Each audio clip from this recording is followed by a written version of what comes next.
Okay, and welcome back to Continue Freedom. Thank you guys so much for being here. I truly appreciate it. If you are new here, be sure to hit the subscribe button, the like button, and the notification bell. That way you're notified every time a new video is released. Leave comments below. And to all of my friends over on X, in the last video that I did, I had a lot of folks that were on X, and I didn't see the comments. They weren't coming through the software that I use. So I've got it up now.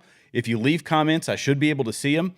And, obviously the same goes for anybody on YouTube and Rumble. We've got a lot of great stuff to talk about today. We're going to talk, ultimately, we're going to get to Michelle Obama's podcast. I have a couple of things while people are coming online that I'm going to talk to you about, namely Scott Jennings going after folks on CNN, which we all love to see. I mean, Scott Jennings the dude's a master. We're going to talk about that, about population growth under Biden, which hit massive levels, but it wasn't because of natural birth. It was all because of illegal immigration. And Kayleigh McEnany brought that up on Fox News. Then, of course, we'll get into the Michelle Obama podcast, or lack thereof, I guess a better way to put it. We're going to talk about InfoWars being under siege. This is crazy stuff going on. Alex Jones, and the threats against him, the reporter that lost his life. We've got the guy that's been swatted, and then the swattings continue. Some more people just recently reported that were swatted also, conservative commentators. We're going to talk about the government shutdown. We're going to talk about Democrat hypocrisy. We're going to talk about the Department of Education being cut, the death of masculinity. I may get into that one, and we're going to talk about Jack Dorsey and his new relationship with Twitter. So we've got all kinds of great stuff to talk about today. I'm truly, truly appreciative for all you all that are here. And I'm appreciative, really, all my followers that keep coming back. This is a community. This is a place where we can come and we can have a conversation. I'm going to give you the data. I'm going to try to get you out of here in that 30 to 45 minute mark. And I try to shrink it down if I can. And sometimes I go a little bit long. But we do, like, as we used to say in the military, we train to standard, not to time. That's how we do this. So what do we want to get into first? Well, let's talk about population growth, because this is just a short video. And Kayleigh McEnany on Fox News, she brought up the birth rates and the population growth here in America. Really, really interesting the way that this is. Well, I could sit here and talk about it, or I could show you, and then we can talk about it. How about we try that one? Let's do that. Let's go ahead and hit play on Kayleigh McEnany. Look at this headline. I couldn't believe it. I texted around. I was like, this can't be real. This happened in the middle of the Biden administration. This is NBC News this morning. Immigration accounted for all, look at that, all U.S. population growth in 2022 to 23, the first time since 1850. So you had the entirety of the increase of the U.S. population coming from immigration, most of it illegal, rather than live births of U.S. citizens. That's stunning. And this as they're cooking the numbers. Bill Malugin, though, sent some real numbers, and I love it. He gives all this data. I just have so much fun on my calculator. He just sent out some new data that gotaways are down to about 77 a day. That is down from 1,080. There you go, 1,830. Amazing number. And the numbers you put up, Emily, I did some back of the envelope math.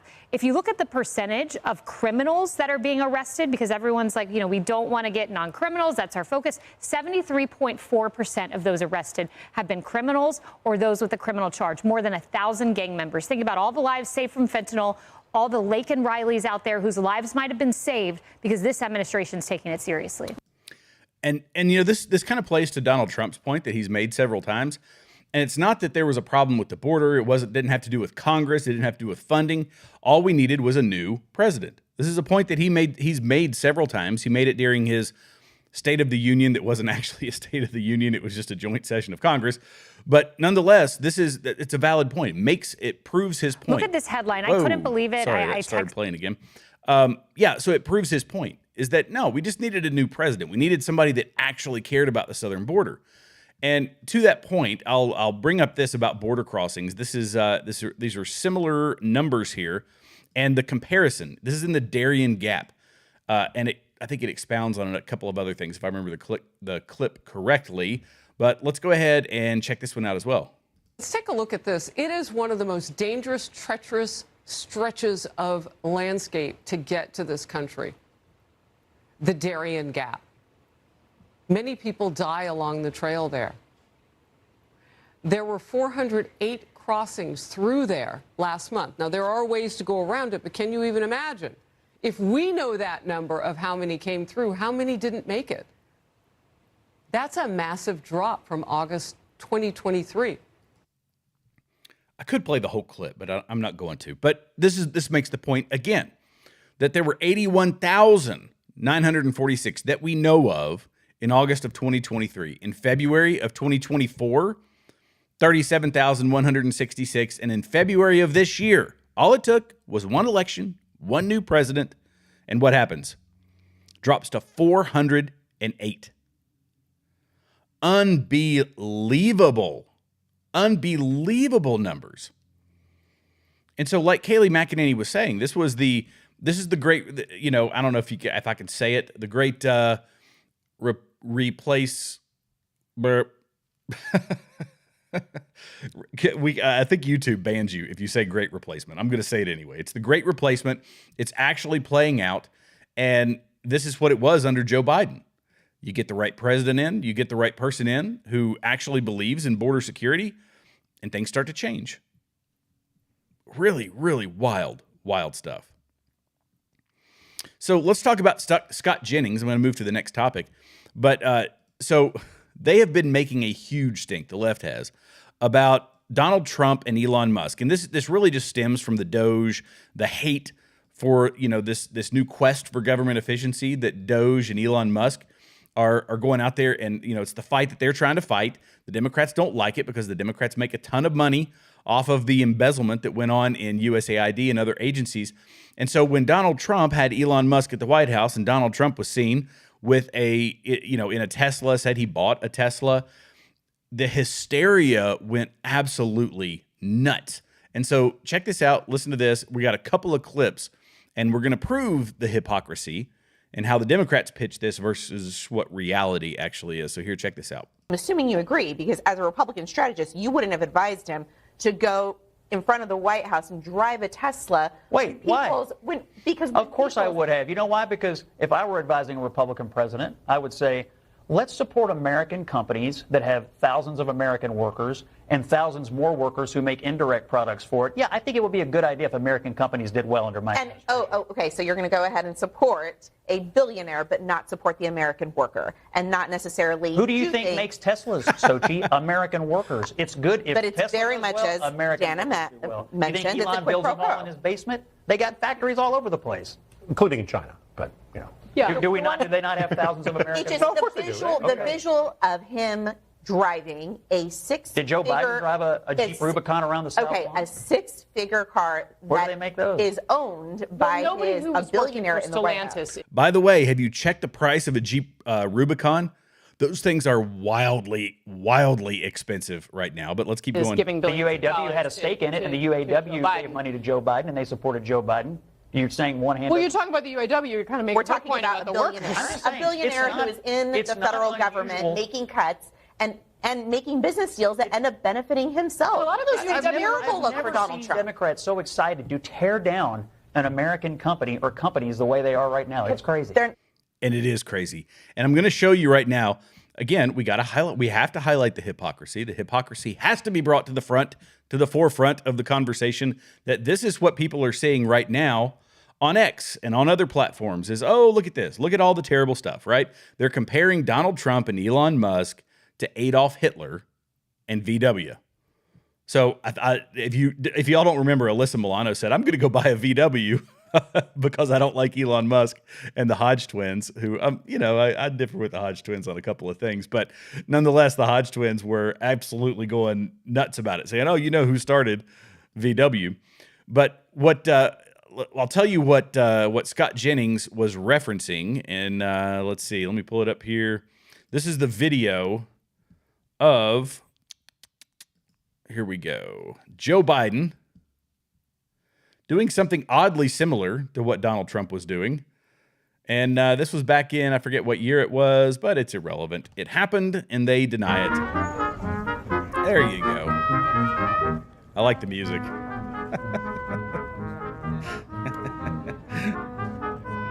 Oh, but it's bad that Donald Trump has an automaker, an American automaker, by the way, in the form of Elon Musk. It's terrible that he would go out there and flaunt the products of an American company. Meanwhile, the UAW was a huge supporter of Joe Biden. And this, by the way, now is a foreign company, in case you all didn't know. Their products are not made here. Elon Musk makes it. He makes them in a lot of places. Yes. Does he make it in China? Yep. He makes some in China. Do I like that? Nope. But he's also trying to sell to a Chinese market. People would go out and buy a Toyota. Toyotas are made here. Toyotas are made in Japan. Toyotas are made in lots of other parts of the world. But that's the hypocrisy that we're talking about. And he had another point that's going to be the picture perfect segue into the main topic of this evening. I love Scott Jennings. The guy he's brilliant. He's wonderful. I'm a huge fan of the guy. But he was talking about Michelle Obama. And there's, the left is really in an interesting state right now because in an interesting situation because they've got Gavin Newsom, they've got Michelle Obama, all these people going out here and starting podcasts and trying to make the unrelatable people relatable. And the Democrats do, as I will show you here in a minute.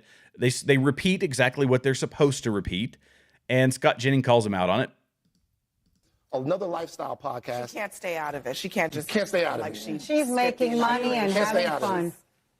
We all are sort of all, it's like programmed to talk about how great she is and how smart she is. I mean, she campaigned a lot for Kamala Harris. She was a key speaker of the Democratic National Convention.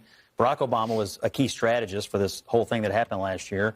And yet somehow Donald Trump still won. So I'm rethinking the premise of that she's the answer to the future, or that any politician is the answer to the Democratic Party. I mean, She's not a politician. She's so good that Melania Trump stole her speech. I'm sorry, what? She's so good that Melania Trump plagiarized her speech, or do you not remember? And you like her, at the Scott? Republican convention. Scott, you like Michelle Obama? Yeah, I think she's fine, but just after the,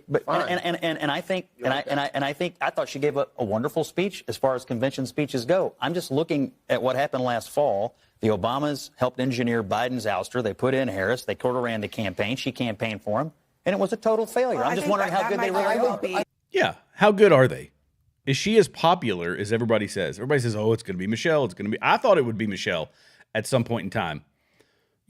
Leading up to the election, when we knew Joe Biden wasn't going to make the cut, we knew Joe Biden didn't have what it took to go the mile, to go the distance, right? We knew that was going to happen. And I've talked about Gavin Newsom. He started a podcast. Michelle Obama, with her brother, did the same thing. And, a few thousand views. Look, I don't get a few thousand views on a lot of my videos. I have on some, not a lot. But I'm a nobody. I'm a former Army guy. When I was in the reserves, I was a videographer and doing all that stuff. Still am a videographer, technically. But, I'm a nobody. Do I expect to be on par with Michelle Obama's viewership? No, you would think that this wildly popular first lady would be just destroying it on the podcast scene if everybody liked her, like they say people like her, and they being the Democrats. Democrats say everybody loves her. She's wonderful. Oh, she's great. She's great. She's the best thing since sliced bread. And yet this is her performance on her first podcast. Epic fail. And on top of that, they had to turn the comment section off. Let's see, I thought I had that clip. Oh yeah, here it is. This is crazy. I don't know why it keeps popping up over here. It's popping up in the wrong window. So in her comment section, and I will tell you, there may be some unsavory things. I looked through it. I don't think I saw anything that I wouldn't be willing to play, but at the end of the day, we're going to play it anyway because it's important to see. It's important to see the onslaught of destruction that went on inside of her comment section. And this is why they turned off comments. Platform who, by every measured look. When two black men are listening, I sit down and listen. What's up, dudes? Successful. I mean, the first it question was, is how? People were playing on the whole, podcast, Michelle Obama is Mike Obama, that sort of thing. To hear from folks. We're going to be taking Go Big Mike questions from listeners. Some positive stuff, but through some things and it is Big Mike. Sometimes George Floyd crossover win. Just two dudes being bros. I mean, it was ruthless the way. And I'm not saying I condone that sort of stuff. I've cracked that joke before. I'm not going to lie, because people, I've fallen into that not so nice way of thinking. But at the end of the day, the comment section was overwhelmingly anti-Obama. It was anti-Michelle Obama. It was not a popular thing for the average listener. So they said, well, we're going to do it. And now that comments are turned off, that they can't get ratioed and all this sort of thing, now they can just pump in all the fake listeners that they want to. They can do whatever manipulation they need to in order to make the story look the way that they want it to look. Because this is what it was when they told us that Michelle Obama should be the next president. At some point in time, should be the next president. Bill Burr does a funny skit about, or not skit, he doesn't do skits. He does a funny bit about that where, he says, first ladies, we elected the guy that's the president. We didn't elect you. And so why do they keep opening their mouths sort of things and all that? And, he also says that we don't go to Tom Brady to get advice on, how to pass. And I'm doing a terrible job of explaining this. We don't go to Giselle to ask him about that sort of stuff. No, Tom Brady is the expert. The president is the expert. That's why the president got elected. And the first lady start to chime in. And Michelle Obama has been public enemy number one for that sort of thing. But I'm going to go back to what I was saying before about Gavin Newsom and these other people. Gavin has done it. He started a podcast. Now Michelle has done it. She has started a podcast. And this has become the new thing for kicking off a political campaign, I believe. They are trying to make unrelatable rich people more relatable. And there's one rich guy who has been very, very successful at that, and that's Donald Trump. But that's because he worked for it. In order for him to get his money, he had to interact with us, with our type of people, right? I mean, do you guys agree with this? He had to interact with us. He had to interact with the working class of America. Therefore, he knows how to communicate with the working class of America. Michelle Obama and Barack Obama, they made their money off of our vote, off of Barack becoming president. But it's by hobnobbing with the rich elitists that believe they should be able to pump money into politicians and get what they want out of the federal government, sans the people that are actually doing the work, right? Forget those little people. They don't relate to the little people. And so they became rich and well-to-do because of politics. They went from well-to-do to very, very, very wealthy. And so, I think, and you guys correct me where I'm wrong. Tell me where you think I'm wrong on this. But I don't think we don't want to do this, but you let me know what you think. I don't want to hear from out-of-touch celebrities. Donald Trump was a celebrity, but he's not out of touch. As I said before, he had to interact with the working class. This whole profiting off of public service, the natural progression of your personality and your ability to relate is that you move further and further away from the American people. Not to mention that she and her husband ridiculed the American people about all the evils of America and all the terrible things about America, that they're oppressed and this, that, and the other. Meanwhile, grifting off that oppression narrative and hobnobbing with the rich and famous. So they're talking out of both sides of their mouths. They are the epitome of CRT, in my opinion, of critical race theory, in my opinion. My skin color means that I'm oppressed by this mean capitalist system, is what they think. And yet, they are benefiting from the capitalist system while also benefiting from the corrupt political system that has them hobnobbing with the rich elitists. This is why the former First Lady, who is the next great thing for the Democrats, only gets a few thousand views on her first podcast. The American people don't want it. The American people are done with it. As well they should be. Are you guys done with her? Are you on board the Michelle Obama train? I'm certainly not. So the next thing that they start using is violence, right? This is what the left starts using. It's got to be violence. It's got to be violence. You got to disrupt the system and pave the way for the one who's going to set us free from the left, another Marxist, like Michelle Obama or Gavin Newsom or whoever it happens to be. But the violence has hit Elon Musk. So a man sets himself on fire at a South Carolina Tesla charging station while trying to torch them with a Molotov cocktail. Oh, wow. So a masked man attempted to burn down 3 Tesla charging stations in Charleston, South Carolina, but set himself on fire in the process. The Trump-hating criminal also spray-painted an expletive directed at the president and then wrote, "Long live Ukraine." These people are paid, by the way. I'm sure you all know that, but tell your friends. These people are paid.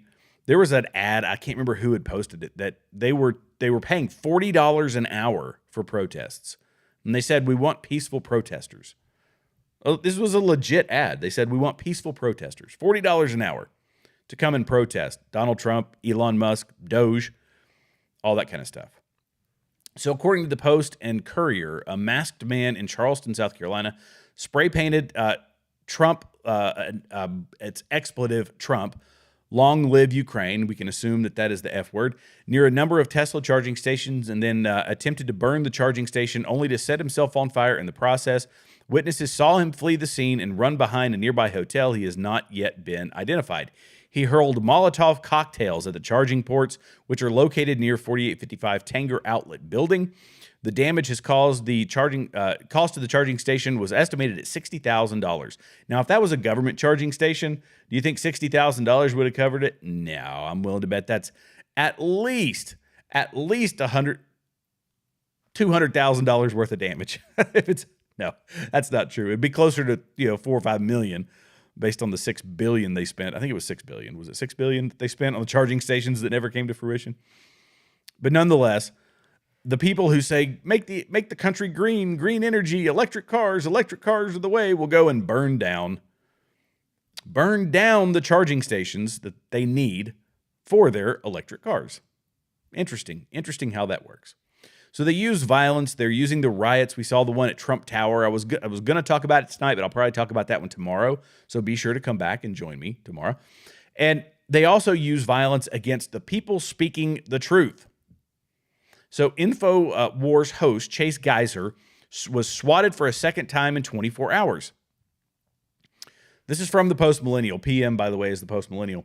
And less than 24 hours after being swatted on Tuesday, InfoWars host Chase Geyser said that he was awoken early Wednesday morning by police after a second swatting attempt. This comes after InfoWars reporter Jamie White was fatally shot in the parking lot of his apartment complex late Sunday. Quote, "I was just swatted again moments ago, just before 2 a.m. 6 to 8 police officers used a PA system to call me by name and order me to walk out of my house," Geyser wrote early Wednesday morning. "I was handcuffed in the middle of the street, presumably by gunpoint, though I couldn't tell because of the light being shined on my face.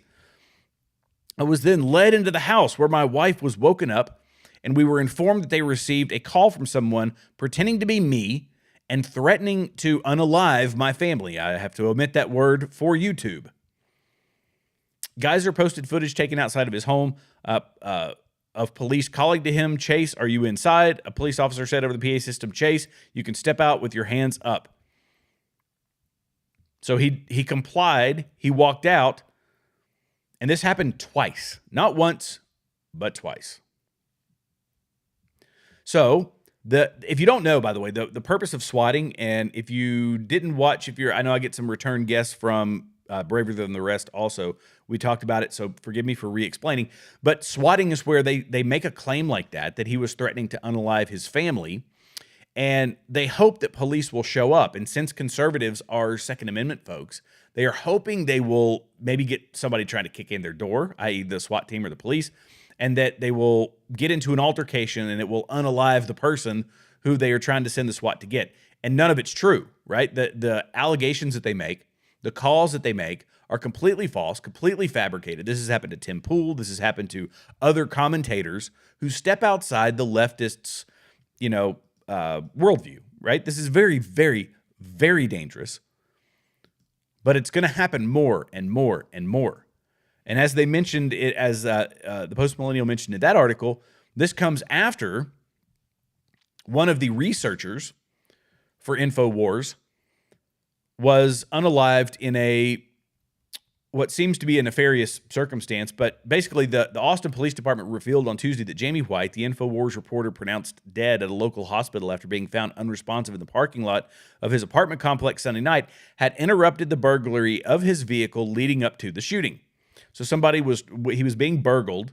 He went out, interacted with the guy, wound up getting shot. And the way he was shot appears to be in a let's just say in a deliberate format. I cannot stand the fact that I can't say it the way it's supposed to be, but in a very deliberate way, he was unalived, is how this appears. And this is the allegation that Alex Jones is making. And what does Alex Jones say? Alex Jones says that he's also got a target on his back.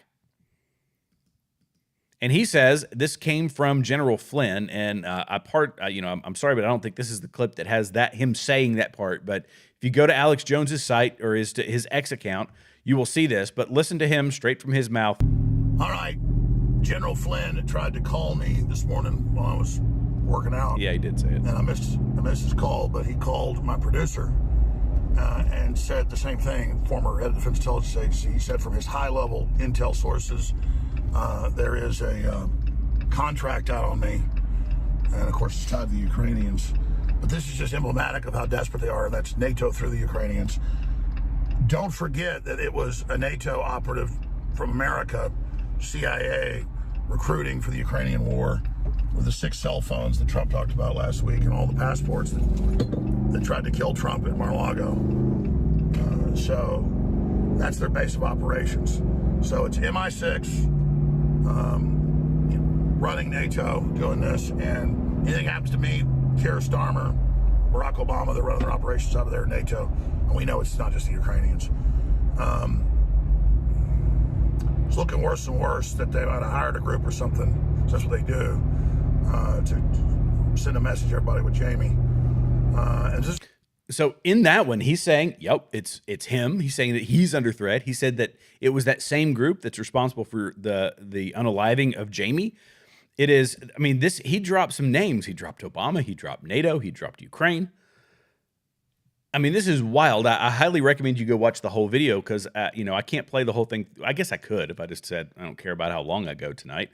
But this is a tactic that we've seen it in dabs and in little dollops here and there over the years. But now that Donald Trump is in office, now that Donald Trump is taking all of this very radical action in shutting down the money laundering from the federal government, the people that are spreading that information, i.e. Alex Jones, who has one of the largest platforms on the internet, if not the largest right now, especially on X, millions and millions of views every day. You can check in at 1 o'clock in the afternoon and the guy's getting up, 500,000 views. It's insane how much viewership he's getting. But for him to drop these names for the things going on between the swatting of his people, the unaliving of one of his reporters, and then getting information from General Flynn that there's a contract out on him, that's not a coincidence. You can call him a conspiracy theorist. Fine, go for it. But that's, I had the link here that 2 other people now, and I guess I forgot to copy and paste the link, but 2 other conservatives are now being targeted as well. Gunther Eagleman, if you follow him on X, he's got a huge X account. Gunther Eagleman and Nick Sartor, who's a freelance, he's an independent journalist. Nick Sartor. They've also been swatted. This is the tactic. Terrify people into not speaking out. And if you are behind that, if you are part of the organization, i.e. the Democrat Party that is behind that, understand where you are at this point in history. Are you on the right side or the wrong side of history? It is very easy for me to argue that you are on the wrong side of history because those are fascist tactics. Intimidation tactics. Those are fascist. Those are evil. Those are not American. They're patently un-American. On the right, that's never something you're going to see from the right. They aren't going to be going out there and swatting people. On the left, it's kind of become expected, right? And I'm bringing up Alex Jones, but it's not just happening to his folks. It's happened to Tim Pool multiple times. Dude has been swatted. It's crazy. But this is intimidation, but we will not fall for it. I'm not going to be intimidated. Are you guys going to be intimidated? I will not. I will continue to speak my mind. I will continue to say the things that I believe are true. and I will provide evidence and facts to back that up. Wow. Wow. So, all right, I'm going to go ahead and skip to the next topic because I'm at the 30-minute mark and I've still got a couple things I want to talk about. Okay, government shutdown. The hypocrisy we're seeing with this stuff is, I want to say that it's funny, but it's really just disheartening. That these people will turn on a dime, and some Republicans do it too. Don't get me wrong, but so here we go. Senate Dems would be to blame for a government shutdown if they refuse to pass the CR. This is according to Trump. So Trump is saying, it's this government shutdown thing. I'm going to show you the hypocrisy here in a minute. The Democrats have been talking for years about how it's an abomination that we would shut down the federal government. How dare we? Donald Trump shutting down the federal. This is from his first term. Oh, it's a government shutdown. The Republicans are going to shut down the government. Now they're threatening to shut down the federal government. I'm going to prove it to you. So President Donald Trump said that if there's a government shutdown, the Democrats are to blame because the House GOP has been able to advance a continuing resolution bill from the House to the Senate where a vote is needed to keep it from the president's desk, to get it to the president's desk to sign. Trump appeared in the Oval Office on Thursday where he told reporters, if the government shuts down, it's not the Republicans' fault. We passed a bill where we had an incredible Republican vote. We only had one negative vote, and that negative vote, by the way, was Thomas Massie. I don't fault the guy for it. The guy stands on his principles. It is what it is. But he was the lone Republican to vote against the CR as a grandstander, as is what Trump called him. He said people were amazed that the Republicans were able to vote in unison like that and so strongly, which is very true. The Republicans rarely vote in unison. We've got independent thinkers. That's the thing. And let's talk about the numbers here. And I had them just a second ago. Where was it? Okay. So the bill, which passed on a vote of 217 to 213 on Tuesday, with one Democrat voting for it and one Republican voting against it, would cut around $13 billion from non-defense funding in the government and would increase spending for defense at around $6 billion. Okay, what's the groundbreaking thing in this? It's the tax cuts. This is what Trump is trying to get through. The Trump tax cuts, put those back in place, and we know that the Democrats they foam at the mouth when you say tax cuts. They hate cutting taxes, i.e. the amount of money that they steal from us in every paycheck. And so we're talking about $13 billion. Doge has found $13 billion in little incidents and spending anomalies here and there. Plus it's increasing defense spending to by around $6 billion, which is huge. So this is, look, this is symbolic on the part of the Democrats. It's just saying we can't go with Donald Trump, other than the fact that it's got tax cuts, which they hate. They love taking your money. They love it. They're just honed in on it. They've got to take more and more and more. In fact, we need more taxes. Take more of the American people's money. And from what I have seen, now I comb through as many of these bills as I can. This one I have not, admittedly. But there's nothing out of the world in this bill at this point. Wild spending and all that stuff. It's probably in there, but I haven't seen it yet. And when I do find it, if anybody else finds it before me, I will highlight it because Republicans they've signed these omnibus spending bills. They've signed these huge CRs that have put just all this pork, the same stuff that Elon Musk and Doge are making aware, or making the departments aware of. It got there because of these CRs and because of irresponsible spending. So keep in mind, by the way, that the Democrats are saying, we're going to shut it down. We're going to shut it down. And it's kind of the dichotomy. Remember, this is back in, I think it was I forget which year this was. Either way, listen to Chuck Schumer and Nancy Pelosi. First time. And Nancy said something to him about he didn't understand about women. So, what? Chuck was masterful. Well, he was masterful. She set him up so I could go in for the kill. No, but he was masterful. He's talking to him about the government shutdown and about immigrants and the rest. And he says, I'll take ownership of the shutdown. Said, so, Mr. President, will you own the shutdown? Yes, I will. And that was, oh, thank you very much. There are a series of moments that you saw firsthand. There's the clap, there's tearing up the speech, and then there is the famous picture. It's the meeting in the cabinet room where you stood up and confronted. Looking back at those moments, what was going through your mind? He said he doesn't stand a chance. Gosh. These snarky, out-of-touch politicians. Wow. But the reason I played that is that whole interview, this whole thing, was around Trump saying, yes, I will shut down the government. Yeah, to get what I want, I will shut it down. And the Democrats said, how dare you? Can you imagine? Can you imagine? Well, what do the Democrats go? Here's all the, let's play a couple of these things. First off, let's do this one. This is the in unison. Democrats talking.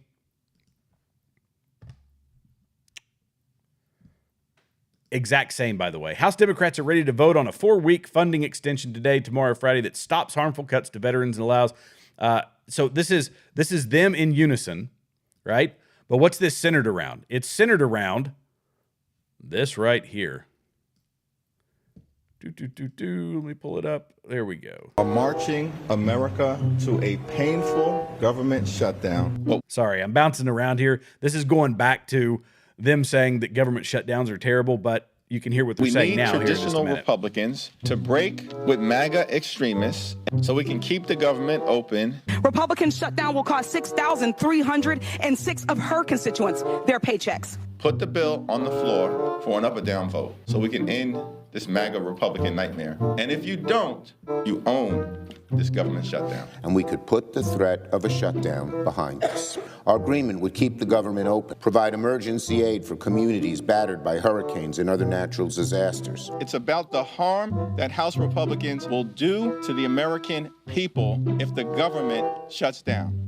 One Democrat said to me they feel like they have a mandate from their constituents to shut down the government. There are some raising the possibility of shutting down the government in March. We will use whatever power we have, and fundamentally, we're not going to vote for something that undermines the American people. To withhold votes, do Democrats have the stomach? I certainly hope so. I know that I'm not going to vote for their proposal for sure. Are you prepared to shut down the government, to join Democratic colleagues who want to stand in the way of keeping the government open? Well, there are simply trying yes? to... So yes, look, if we have to take steps. 14 days from now, government shutdown is looming. If we don't believe that we have a willing partner on the other side, then we need to stay united and not bail out President Trump.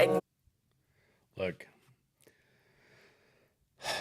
there's so many memes out there. There's so many posts out there about Democrats all saying the exact same thing. In fact, I think I played it. Yeah, it was in my video last week. The Democrats all reading the exact same script. It was in a short or a reel or whatever it was, all using the same B-roll, the exact same text. It is sent out by the party, and they in unison repeat whatever the party tells them to repeat, regardless of the impact that it has on the American people. They couldn't care less about the American people. They care about politics. They care about winning. This is all a game to them, just like Chuck Schumer and Nancy Pelosi in that video I showed you just a minute ago. Oh, we got him. It's about, we go in for the 1-2 punch. And you know, Nancy Pelosi in her old video talking about the smear, right? This is how we smear somebody. And she said it out loud. This is a game to them. Our money, our time, our treasure that we give to them unwillingly, by the way, forcefully, at the barrel of a gun because of the IRS, they take it and they treat it like it's their money, like it's play money, like it means absolutely nothing. And they continue to waste it, and Donald Trump is working to put it back in the pockets of the American people. As well he should. As well he should. Department of Education, this is really wild. I don't think I brought this up in my last one. But there is several Department of Education employees have received pink slips. And they're giving them similar opportunities to what they gave other government employees in the form of buyouts and, you know, severance packages, things of that nature. But let's listen to this real quick. pink slips as early as this hour, Brett. We have seen rallies today from folks trying to save this agency, as we are told that those employees have been getting emails about these impending cuts for quite some time.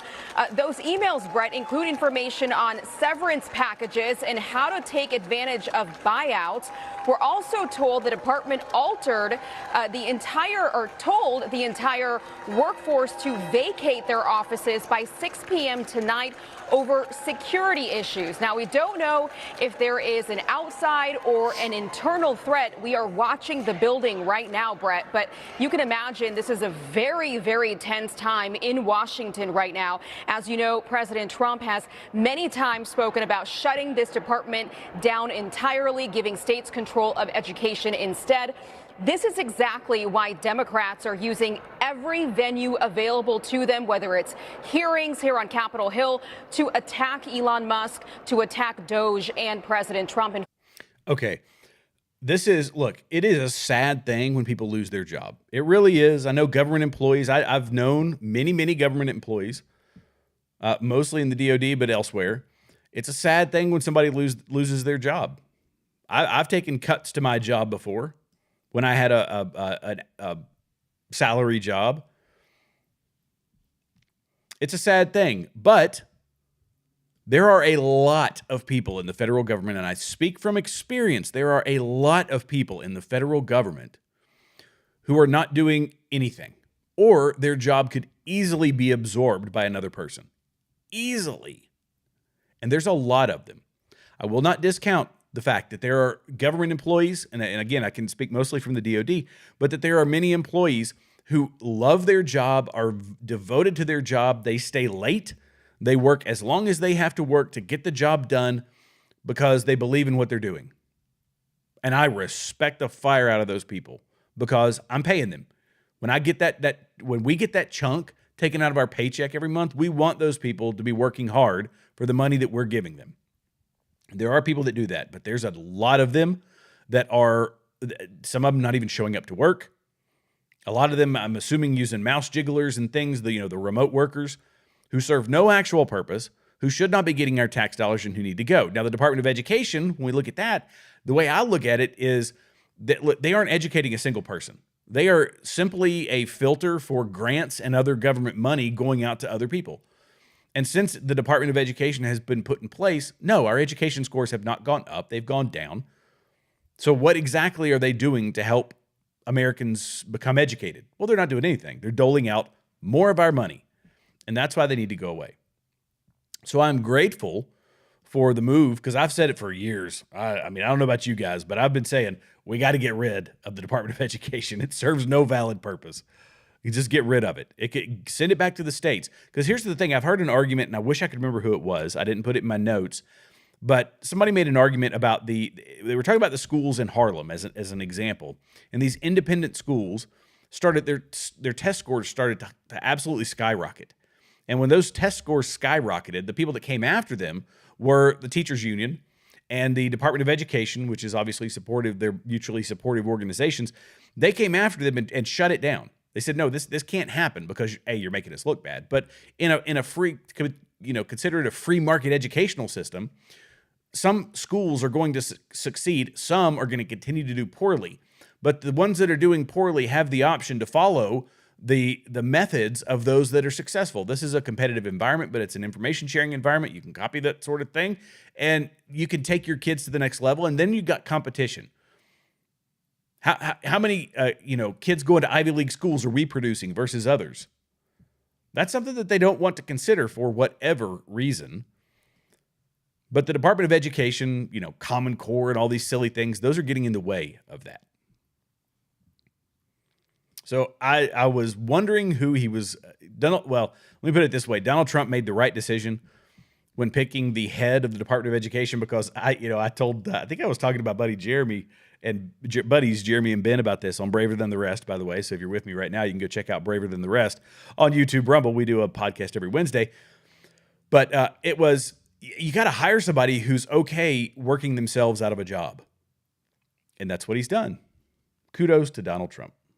Now, the other piece of this with kids, with young folks, masculinity, and this is what I'm going to end on. This is something I've highlighted a couple of times on this show, and I highlighted the teacher. She was, I think, a kindergarten teacher, maybe a first grade teacher. These were very, very young kids. And she was teaching a young man how to open the door for a lady, which is what my dad taught me when I was a kid. But a lot of these kids aren't getting that sort of thing. And this guy here, he is, I forgot his name already. Anthony Mackie, that's who it is. These are his thoughts on masculinity, young men, so on and so forth. Let's listen. He's humble. Like, my boys have never had a pair of Jordans. You know, my boys don't do all that internet fly shit. I'm like, your kids. Sorry for the French. And no, I don't give a I could be the biggest star in the world. Do not let me catch you being stupid. Do not. And my oldest gets it. My 15-year-old, he tells the other ones, he's like, yo, don't make dad mad. Because once you get one that's right, he gonna straighten the other ones out. So it's just that thing of, in the past 20 years, we've been living through the death of the American male. They have literally killed masculinity in our homes and our communities, for one reason or another. But I raised my boys to be young men. And however you feel about that, you feel about that. Right. But my boys will always be respectful. They will always say, yes, sir, yes, ma'am. No, sir, no, ma'am. They will always say thank you. They will always open the door for a lady. They will always make sure that their mother is taken care and provided for. They will always be men. And that's always, since they were 2 years old. Every time I left for a job, I tell my 15-year-old, you're the man of the house. You make sure these doors are locked every night, this alarm is on, you text me or you call me every night before you go to bed and you wake up. I love that. Because we're men. If I'm not there to protect, he got to be there to protect. Because you can have all the money in the world, climb through the window, that money means nothing. Right. You can have all the celebrity in the world, jump through the door, that celebrity means nothing. Yeah. So you got to have a little guard in there, you know? And so for me, it's always that idea of American masculinity is very different. What a great point. He said it very, very well. And I've talked about this on numerous occasions that, you know, we need good education. Yes. And it needs to be a competitive educational environment so that the kids are getting the absolute best that we can provide to them. But we need masculinity. We need strong families. We need, you know, young men are the core of that. They are the core of this country. I'm sorry if you are a feminist, but that's just not the case. That men are keeping this country running. They keep this country running. They're the ones that are fixing our roads and the ones building our buildings and the ones doing all the manual labor that is horribly, horribly difficult and painful and that nobody wants to do. They are the ones that keep America on its feet. But for us to be a successful and prosperous country, we need strong families. We need strong men. We need good education. I'm not saying you have to go to college because college are just indoctrination factories. But these are the components of a successful country. And that's something that I still feel is being revitalized in America, if I'm being perfectly honest. I truly feel like it's being revitalized in America. And it makes me hopeful. But to hear this guy say it, I was like, yeah, man, young men need to learn responsibility. And you know, the yes ma'am, no ma'am stuff, my dad was notorious for this. When we would talk to someone, if we ever said yes or yeah or any of that stuff to someone that was one of our elders, he would do the cow bite. Y'all know what a cow bite is? And he'd cow bite us on the back of the leg or on the back of the arm. And we, you know, you tense up and you say, yes, ma'am, no, ma'am, yes, sir, no, sir. And that has served me very well because I continue it to this day. If I meet an elder, I'm 44 years old. If I meet somebody who is in their 70s, 80s, it's yes, ma'am, no, ma'am. Absolutely. Show them the respect that is due. So I see little smatterings of this throughout our society, all over the internet, and I like it. I hope it's true. I hope he's being honest about that. I'm going to assume that he is. So it's good. Look, there's a lot of wild stuff going on, but Trump is fending this off. We've got good people out there doing the right thing. I see this slow, methodical culture shift in America, and it gives me a bit of hope. We're not out of the woods by any stretch of the imagination, but with people like you, we can continue to push this positive message that America is great, that America is wonderful. And if you're new here, which I'm thankful for all of you all that I've had several folks hanging on here for a very long time, hit that subscribe button, hit the like button, hit the notification bell. That way you're notified every time a new video is released. God bless you. God bless America. Hit me up in the comments, and I will see you in the next video.